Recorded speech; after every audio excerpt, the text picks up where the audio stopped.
I am the Education Programs Coordinator at New England Public Media.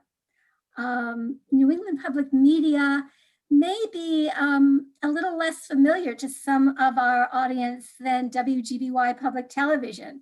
In the last year or two, we've created an alliance with New England Public Radio. And so we are now New England Public Media, which gives us wonderful opportunities to join our strength. I have been a lifelong fan of PBS as a longtime teacher.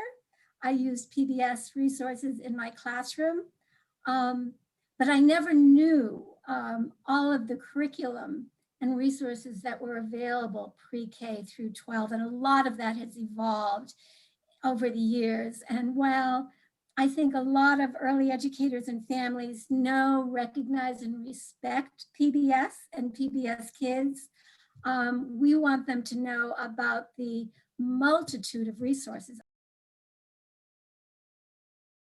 I think it's fair to say that every PBS Kids program you know of, and those you may not know of, there are a lot of new ones coming down the road, they all have curriculum behind them. A lot of it is supported by a Ready to Learn initiative, which is funded by the Department of Education through the Corporation for Public Broadcasting. So I'm expecting that some of our audience will be familiar from their own childhood, perhaps, or their children's childhood, with shows like Sesame Street, Daniel Tiger's Neighborhood, which is really the legacy of Fred Rogers' Neighborhood. Right. The Cat in the Hat, our own Springfield Dr. Seuss we have a PBS Kids show that many of them will know. And there's really so many programs. I won't take the time to list them now, but all of those PBS Kids programs have curriculum, have digital resources as well as hands-on, from lesson plans, video clips, interactives, apps. And so we'll be taking a deep dive into some of those. There are some apps that you would have to pay for, but many are free.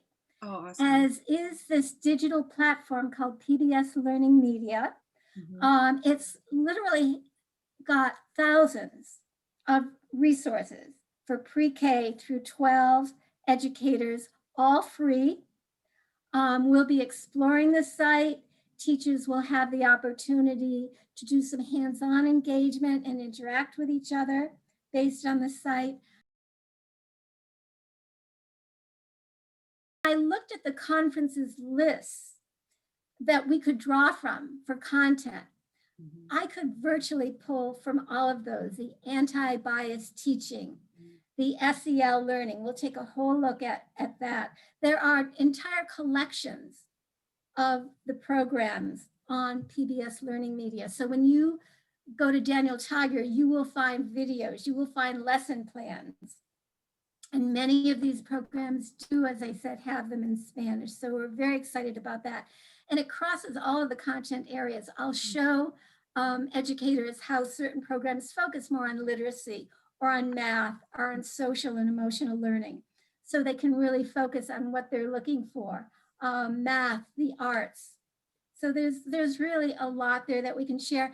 And one that's especially a favorite of mine, there's a whole collection about kindness and mindfulness.